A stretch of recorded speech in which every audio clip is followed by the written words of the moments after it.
뭐예요, 300? 300 뭐야? 300? 뭔가 의미심장한 숫자 같아. 영화 300? 이게 뭐예요? 2024년 인서울 중앙대 연세대는 300명 이상 모집 대학 5곳입니다. 요번에 인원 늘어가지고. 맞아. 맞아, 많이 늘긴 했어요. 많이 그죠? 늘었어. 안녕하십니까. 해커스 편입 문법 윤광덕입니다. 떠먹여 해주는 문법 김나정입니다. 안녕하세요. 여러분들의 합격 러닝메이트 송쌤입니다. 안녕하세요. 관리 끝판왕 수학을 가르치고 있는 허성현입니다. 오늘 티처스가 다들 모였습니다. 편입을 공부하기로 마음먹었거나 혹은 어떻게 공부해야 될지 아직도 막막하신 분들이 이 영상을 보면서 저희 선생님들의 이 조언을 정말 잘 한번 참고해 주시면 좋을 것 같습니다. 자, 이제 저희 선생님들과 함께 2025년 편입 최신 트렌드 알아볼 거고요. 그리고 완벽하게 우리가 공부 방법에 대해서 파헤치도록 해보겠습니다. 네, 편입 영어 수학의 전반적인 특징과 학습법을 설명드릴 테니까요. 지금부터 집중해 주시면 되겠습니다. 선생님, 근데 2025년 꼭 편입을 시작해야 된다라고 하더라고요. 그 이유가 뭘까요? 일단은 300명이라는 그 숫자가 적어 보일 것 같은데 그게 절대 아니다. 지금 일단 정말 많은 학교들이 더 많이 뽑고 있고 그 수능에 비했을 때는 훨씬 더 적은 수가 지금 준비를 하고 있다. 제가 봤을 때는 한 허수 빼면 한 7,000명, 8,000명. 근데 한 학교 300명, 400명 이렇게 막 뽑아버리면 분명히 또 이 안에서 도는 것도 많고 하니까 모집 인원들도 더 늘고 있기도 하고. 네네.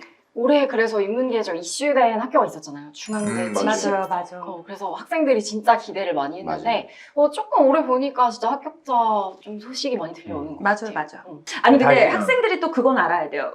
모집 인원이 많기는 하지만 근데 그만큼 또 경쟁률이 올라가는 거는 또 사실이니까 또 쉽기도 하면서도 사실 어렵다. 근데 경쟁률이 또 많아도 허수가 많기 때문에요. 너무 경쟁률 때문에 여러분들이 겁먹지 않으셨으면 좋겠습니다.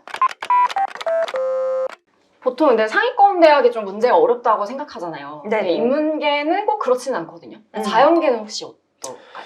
아니라고 할 수는 없는데 근데 또 무조건은 아닌 것 같아요. 연도마다도 좀 난이도가 다르기도 하고 우리가 보통 뭐 순위를 좀 매기기는 좀 애매하긴 하지만 그래도 이제 선호하는 학교가 있고 이제 비선호하는 학교가 있는데 그런 학교들에서도 문제가 굉장히 난해한 경우가 있어요. 그래서 막 이 학교는 사실 좀 낮은 학교라고 생각이 드는데 왜 이렇게 어렵냐고 가지고 오는 친구들도 있고 혹은 이제 최근 서강대는 과거에는 되게 어려웠는데 최근에는 좀 그래도 많이 수월해졌거든요.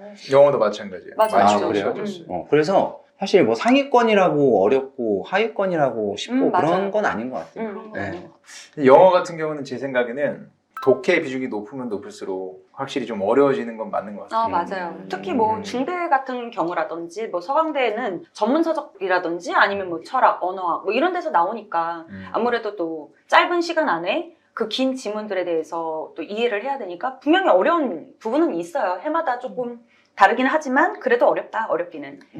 문법은 오히려 상위권이 좀 더 그러니까 학생들이 풀기에 깔끔하게 내는 경우도 좀 많은 것 맞죠, 같아요. 맞죠. 그러면 편입하기 쉬운 학교가 있을까요? 자연대 쉬운 학교. 학생들이 제일 어떻게 보면 제일 좋아하는 그런 질문. 그렇죠. 근데 좀 쉽다라고 할 수 있는 학교는 없는 것 같아요. 근데 그렇죠. 이제 뭐 네. 조금이라도 그나마 예비가 좀 많이 도는 단구대라든지 인문계는 홍익대 이 정도는 좀 그래도 기회가 많아질 수 있다라고 말할 수 있을 것 같아요. 이공계 친구들 한정으로는 무조건 토익 따라고 해요. 네. 왜냐하면 귀찮아서 안 따는 친구들 다 배제하고 이러면 사실 맞아요. 굉장히 메리트 있어요. 나중에는 하고 싶어도 못해. 네, 진짜 수학 공부에 치여가지고 이공계 친구들은 편입 영어도 막 허덕이면서 하니까 토익은 아예 손도 못 대거든요. 뭐 지금 시작하는 게 맞는 것 같아요. 근데 안 쉬워. 안 쉬워. 쉽긴 쉽지가 하죠. 않아. 영어와 수학을 이제 같이 공부하면 순서를 어떻게 해야 될까요? 수학 밸런스랑 영어 밸런스 맞춰가면서 저는 비율을 좀 정하라고 얘기를 하거든요. 만약에 시점이 지금과 같이 뭐 2월, 3월이다. 근데 수학 베이스가 완전 노베이스면 수학을 한 6 정도? 영어를 뭐 많이 못한다 이러면 이제 5대5로 가라고 하고 대신 이제 영어쌤이랑 뭐 상담은 하라고 하죠. 네네. 네. 대신 이제 나중에 어. 영어 할 시간 없다고 징징대지 말라는 이제 얘기를 하면서 아. 영어 하느라고 수학 못한다 이런 얘기 하면은 이제 뭐 문과 가든가 막 그렇지, 이런 그렇지, 식으로 그렇지. 예, 거꾸로 장난도 가는 치고. 학생들이 가끔 있죠. 맞아요. 아니 근데 거꾸로 가. 상반기에는 영어 열심히 해놓고 하반기에 영어 포기하는 학생들도 꽤 생긴다. 그리고 어떤 수학 네. 선생님은 그냥 또 네, 네.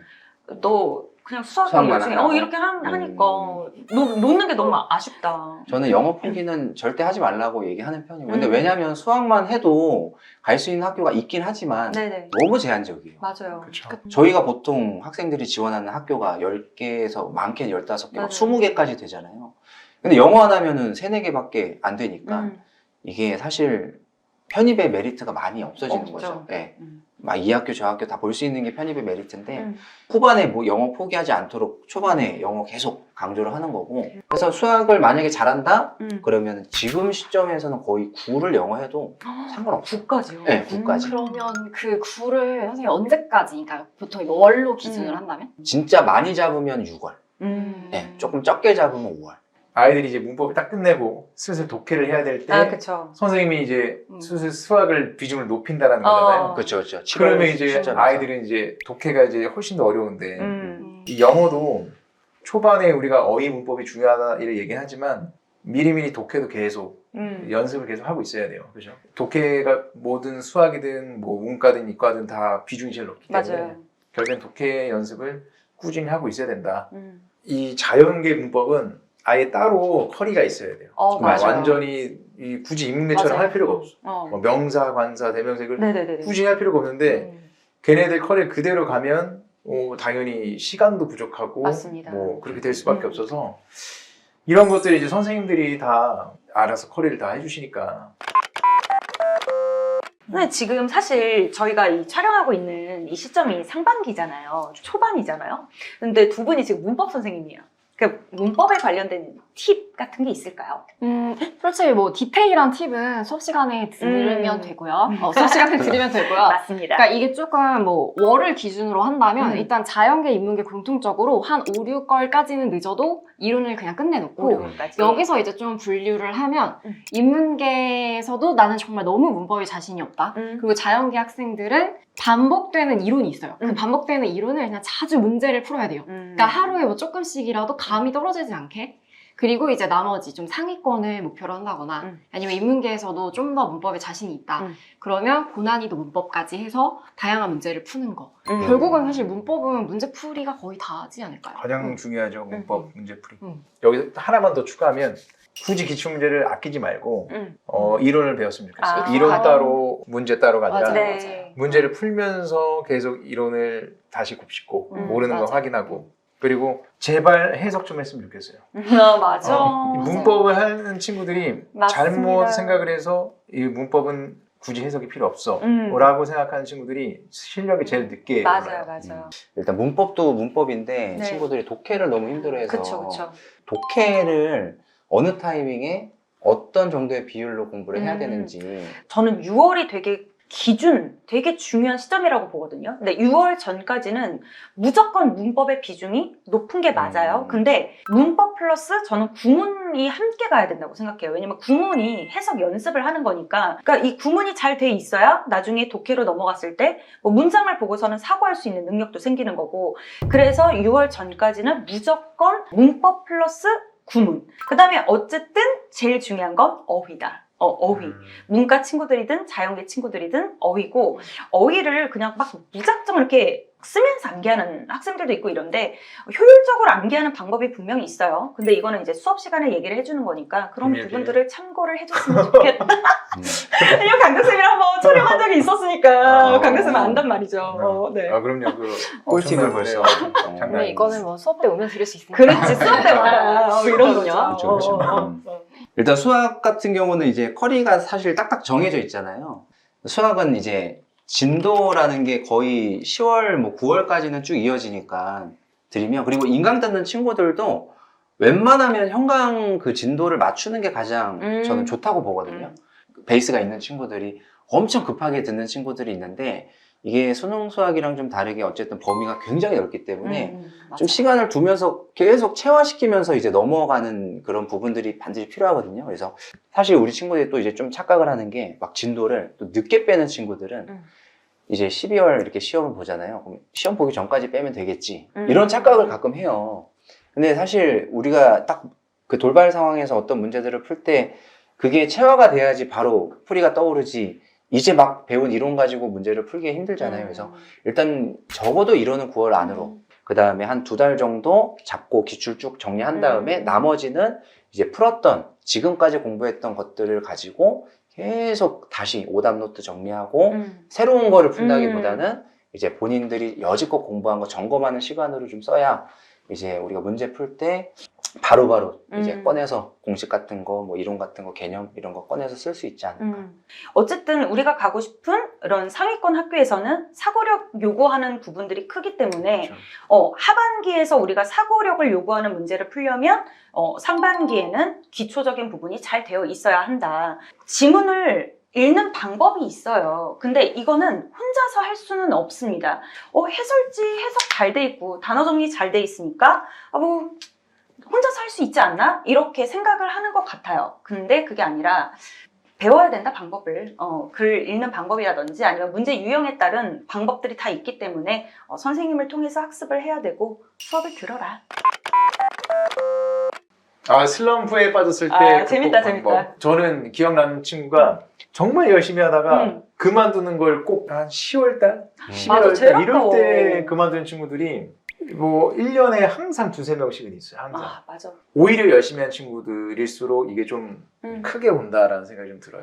저는 그래서 슬럼프가 왔을 때 방법이라기보다 저는 제일 먼저 그냥 슬럼프가 왔다는 사실을 인정하라고 얘기를 해줘요.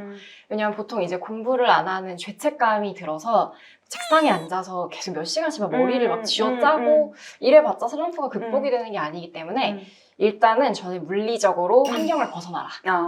학생 중에 한 명이 이제 가끔 머리가 좀 아프거나 그럴 때 그 종로편이면 조금 걸어가면 청계천 있잖아요. 거기 산책도 하면서 좀 다시 자신을 다독였다고 하더라고요. 뭐 산책하는 거? 저는 방법 중에. 아니, 나정쌤 예전에 내가 강사도 슬럼프 오잖아요. 오죠. 완전, 완전. 나정쌤한테 네. 고민을 상담을 좀 자주 하거든요. 그래서 저 요즘에 슬럼프 왔으니까 왔다고 그러니까 인정하세요. 받아들이세요. 받아들이세요. 나정쌤이 티잖아. 티. 받아들여야죠. 나도 상담 좀 받아야겠다. 되게 현실적 조언 그럼요. 네. 상현쌤은 학생들한테 무슨 조언 해주세요? 저는 사실 당연히 오는 거고 기계도 사실 기름칠 해야 되잖아요. 그럼요, 중간에 한 그럼요. 번씩. 너무 당연한 거니까 이게 사실 같은 맥락인데 받아들이고 그리고 우주를 좀 좋아하거든요. 우주의 기운? 우주의 기운? 그러면 너무 약간 그런 것 같고 약간 이제 그런 거 있잖아요. 왜 엄청나게 큰 공간을 딱 보면은 조금 사소한 걱정들이라든지 좀 생각의 정리가 좀 되더라고요.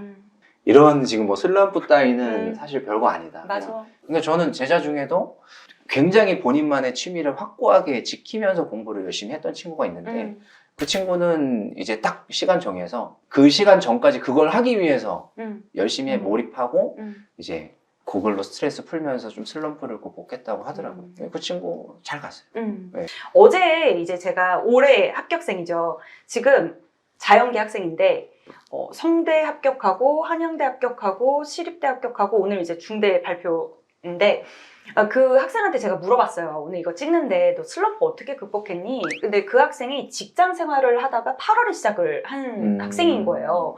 근데 그 얘기를 하더라고. 털어놓은 게 잘 했던 것 같아요. 선생님한테 털어놨던 게 잘했던 것 같아요. 그리고 그냥 했어요. 슬럼프가 왔어도 그냥 그걸 놓지 않고 그냥 했어요. 그러니까 그런 학생. 그리고 또 늦게 시작했으니까 아침 6시 40분에 그 철칙을 정한 거야. 무조건 6시 40분에 와서 학원문 닫을 때 10시에 내가 무조건 있는다. 그걸 계속 지켰던 거죠. 그러니까 그런 학생들이 붙는 것 같아요. 맞아요. 또 실제 수업 와서도 들으면은 평소에 궁금한 건 시기별로 또 조언을 받을 수 있기 때문에 가장 좋은 거는 수업을 꾸준히 나오는 것 같아요. 맞아. 우디 알런이 이런 얘기를 했어요. 항상 애들한테 해주는 얘기인데 성공의 파라는 출석이다. 그러니까 출석 안에 끈기, 인내 이게 다 포함이 된 거니까 맞아. 일단은 출석만 잘해도 일단 80%는 성공이다 라는 얘기를 꼭 드리고 싶고 빨리 하는 게 제일 먼저 지름길이에요. 이게 확실히 이 공부 자체가. 저는 만약에 이제 이 영상을 보고 있다면 어쨌든 간 편입을 하고 싶으니까 여러분들이 이 영상을 보시는 거잖아요. 근데 이런저런 걱정이 분명히 있으실 거예요. 근데 저는 그렇게 생각해요. 이 영상을 보는 것 자체가 나는 편입을 하고 싶어. 지금 있는 현실이 조금 더 갑갑한 부분이 분명히 있으니까 여러분들이 이 영상을 분명히 찾아보셨을 거라고요. 걱정하지 말고 그냥 하십시오. Just do it, 여러분. 일단 뭐 수학은 제가 어떻게든 책임져 드릴 테니까 열심히 하고자 하는 의지만 가지고 오시면은 합격은 알아서 오는 걸로. 왜 쌤 덕분이다 이런 얘기들 많이 하잖아요. 근데 사실 뭐 제 덕분입니까? 우리 친구들이 열심히 한 그런 이제 결과이기 때문에 이제 거기에 저는 그냥 약간 숟가락만 좀 얹어가지고 내 학생이 합격했다 정도. 맞아. 그래서 열심히 할 이제 의지만 있으시면은 뭐 형광이 됐든 인광이 됐든 좀 만나 뵀으면 좋겠어요, 우리 친구들. 문법 수업을 들으면 편입에 합격하게끔 문법은 방대한 양에서 간소화를 시켜드리겠습니다. 자, 좋습니다. 여기까지 해서 우리 얘기를 맞춰볼 수 있도록 하고요. 우리 선생님들이 에커스 편입 모든 선생님들 저희뿐만 아니라 더 많은 선생님들이 정말 뒤에서 최선을 다해서 여러분들 위해서 강의할 테니까 정말 절실한 마음, 의지 하나만 갖고 여러분들 꼭 찾아주셨으면 좋겠습니다.